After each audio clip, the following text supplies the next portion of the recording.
సినిబీ movie rating app wishing you happy Sankranti. Express Raja మూవీని Cinebee app లో review చేయండి. Cinema అయిన మహా మారుతి టాకీస్ సినిమా రివ్యూకు స్వాగతం. నేను మిస్టర్ బిన్. మాట సూటిగా ఉంటుంది, మ్యాటర్ క్లియర్ గా ఉంటుంది. వీడియో టాకీస్ రాజా ఇప్పుడు రివ్యూలోకి వెళదాం. సంక్రాంతికి పెద్ద పెద్ద సినిమాలు థియేటర్లకు వస్తున్నాయి. ఆ టైంలో చిన్న సినిమాలు రిలీజ్ కావాలి అంటే జనరల్ గా జంకుతాయి. కానీ ఎక్స్ప్రెస్ రాజా డేర్ చేశాడు. ఏంటంత కాన్ఫిడెన్స్ అంటే అవుట్పుట్ అలా ఉంది మరి అని వచ్చింది జవాబు. ఆ జవాబులు చూసి, ప్రమోషన్స్ లో కనిపిస్తున్న కంటెంట్ చూసి మంచి సినిమానే అయ్యుండొచ్చు కాక అయినా రష్ లో ఎందుకు రిస్క్ అని హితువులు కూడా చాలా మంది చెప్పారు. అయినా పట్టించుకోలేదు. ఎక్స్ప్రెస్ రాజా చాలా స్పీడ్ గా పండుగను పురస్కరించుకుని ఈ వారం థియేటర్లకు వచ్చేసాడు. మరి ఎక్స్ప్రెస్ రాజా స్పీడ్ కి ప్రేక్షకులు ఇంప్రెస్ అయ్యే అవకాశం ఉందో లేక స్పీడ్ బ్రేకర్స్ పెట్టే అవకాశం ఉందో మన సమీక్షలో చూద్దాం. సినిమా కథ విషయానికి వస్తే, వైజాగ్ లో ఆవారాలు ఎవరు అని సర్వే నిర్వహిస్తే నెంబర్ 1 పొజిషన్ లో వస్తాడు రాజా. నెంబర్ 2 పొజిషన్ లో వస్తాడు అతని మామ. రాజా తండ్రి మీద ఉన్న అభిమానంతో వాళ్ళిద్దరికి ఉద్యోగాలు వేయించి హైదరాబాద్ పంపిస్తాడు. వైజాగ్ కి కొత్తగా వచ్చిన సిఐ. ఉద్యోగం చేద్దామని హైదరాబాద్ వెళ్ళిన రాజా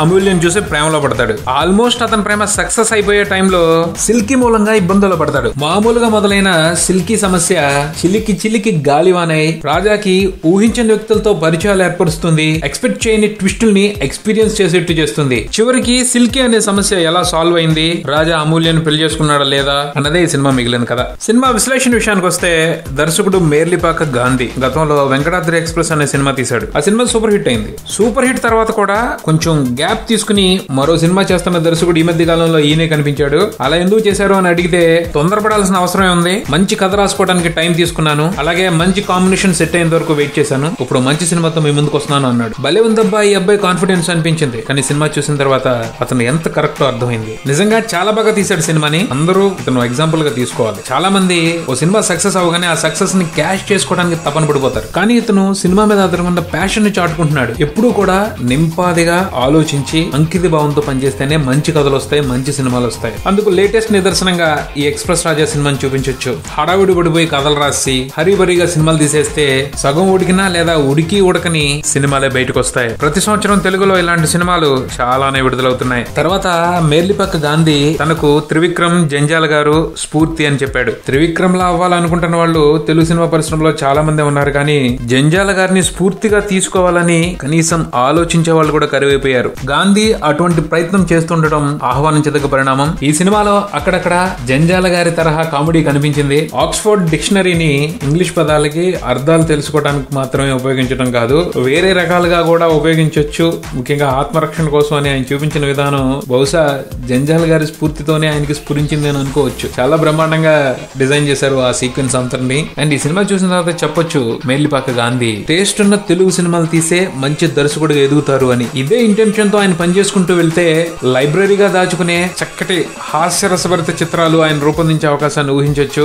ఇక ఈ ఎక్స్ప్రెస్ రాజా సినిమా విషయానికి వస్తే, గాంధీ పలానా విషయం అస్సలేం బాగాలేదు అని పేరు పెట్టడానికి అవకాశం ఇవ్వనంత చక్కగా ఈ సినిమాని రూపొందించారు. ఆయన నీట్ గా ఓ లైన్ అనుకున్నారు, దానికి బ్రహ్మాండంగా స్క్రీన్ ప్లే రాసుకున్నారు. ఒక సంఘటన, ఆ సంఘటనతో సినిమాలో ఉన్న ప్రతి క్యారెక్టర్ కి లింక్ ఉంటుంది. సూపర్బ్ గా డిజైన్ చేశారు. డిజైన్ చేయడం వరకే కాదు, కన్ఫ్యూజన్ లేకుండా చాలా క్లియర్ గా ఫెంటాస్టిక్ గా ప్రెజెంట్ చేశారు. కథాగమనంలో కాసేపటికి ఒక కొత్త క్యారెక్టర్ వస్తా ఉంటది. ఆ క్యారెక్టర్ వచ్చిన దగ్గర నుంచి కథ వేరే టర్న్ తీసుకుంటది. సర్ప్రైజ్ చేస్తూనే ఫన్ క్రియేట్ చేసి పారేస్తాయి. బేసిక్ గా గాంధీ స్క్రీన్ ప్లే చక్కగా రాసుకోవడమే కాదు, గొప్పగా పాత్రలను రూపొందించారు. ఈచ్ అండ్ ఎవ్రీ క్యారెక్టర్ ని చాలా నీట్ గా డిజైన్ చేశారు. ప్రతి పాత్ర ఫన్ జనరేట్ చేస్తుంది. ఈవెన్ రాక్షసుల్లా అనిపించే విలన్ కూడా కొన్ని డీటెయిలింగ్స్ తో బలి నవ్విస్తాడు. విలన్ కి అమ్మంటే ప్రేమ, ఎంత ప్రేమ అంటే అతని ఫోన్ లో రింగ్ టోన్ గా వెంకటేష్ సినిమా అబ్బాయి గారిలో అమ్మ పాట వస్తా ఉంటది. అతని సెల్ రింగ్ అవుతున్నప్పుడల్లా చాలా ఫన్నీగా ఉంటది. అలా ప్రతి డీటెయిలింగ్ ని చాలా జాగ్రత్తగా స్క్రిప్ట్ లో ఇన్వాల్వ్ చేసి చాలా బ్యూటిఫుల్ గా తయారు చేశారు. ఆల్మోస్ట్ ఈ సినిమాలో కనిపించే ప్రతి పాత్ర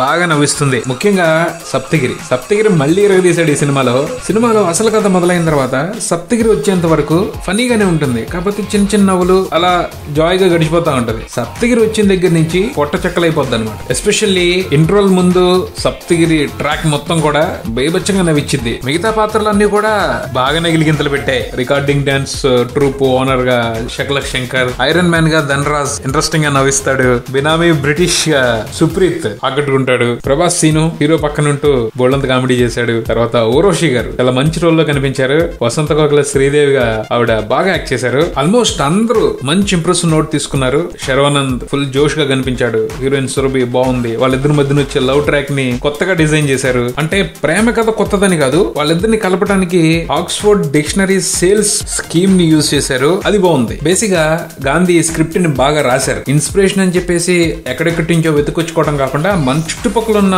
మామూలుగా మనకు కనిపించే విషయాల్ని ఇన్వాల్వ్ చేసుకుంటూ చాలా బాగా రాశారు. డైలాగ్స్ కూడా సూపర్ గా పేలాయి. ఇక టెక్నికల్ డిపార్ట్మెంట్స్ విషయానికి వస్తే యువి క్రియేషన్స్ బ్యానర్ స్టాండర్డ్స్ తెలియదు ఎవరికి. వాళ్ళ సినిమా అంటే టెక్నికల్ గా ఓ రేంజ్ లో ఉంటది. ఆ రేంజ్ ఈ సినిమాలో కూడా కనిపించింది. Karthik Ghattamaneni cinematography, editing, art work అన్ని బాగున్నాయి. Praveen Lakkaraju music cinema mood కు తగ్గట్టు నీట్ గానే ఉంది. అలాగే పాటలను కూడా ఫ్లో కి డిస్టర్బెన్స్ లేకుండా ఎక్కడ పెడితే బాగుంటుందో అక్కడే ప్లేస్ చేశారు. దాంతో పాటలను కూడా ఎంజాయ్ చేయడానికి అవకాశం చిక్కింది. అన్ని పాటల్ని చాలా స్టైల్ గా పిక్చరైజ్ చేశారు. బాగున్నాయి. ఓవరాల్ గా ఈ ఎక్స్ప్రెస్ రాజా సినిమా గురించి చెప్పుకోవాలి అంటే ఒక కంప్లీట్ ఎంటర్టైనర్. పండగ సెలవుల్లో ఫ్యామిలీ మొత్తం కలిసి వెళ్లి సరదాగా నవ్వుకుని హ్యాపీగా బయటికి రావచ్చు. అక్కడ వరకే కాదు, కొన్ని నవ్వుల్ని వెంట కూడా తీసుకుపోవచ్చు. ఎందుకంటే ఈ సినిమాలోని నవ్వులు థియేటర్ లో నవ్వుకుని వదిలేసి వచ్చేవి కాదు, గుర్తొచ్చినప్పుడల్లా నవ్వించేవి. ఎక్స్ప్రెస్ రాజా సినిమాకి సంబంధించి నేనిచ్చే రేటింగ్ ఏమిటో సినిబీ మూవీ రేటింగ్ యాప్ లో చూసి తెలుసుకోగలరు. ఇది ఎక్స్ప్రెస్ రాజా సినిమాకి సంబంధించిన రివ్యూ. మరో రివ్యూతో మళ్ళీ కలుద్దాం. Subscribe and keep watching Maruti talkies. For me mister B and talkies Raja. Thank you.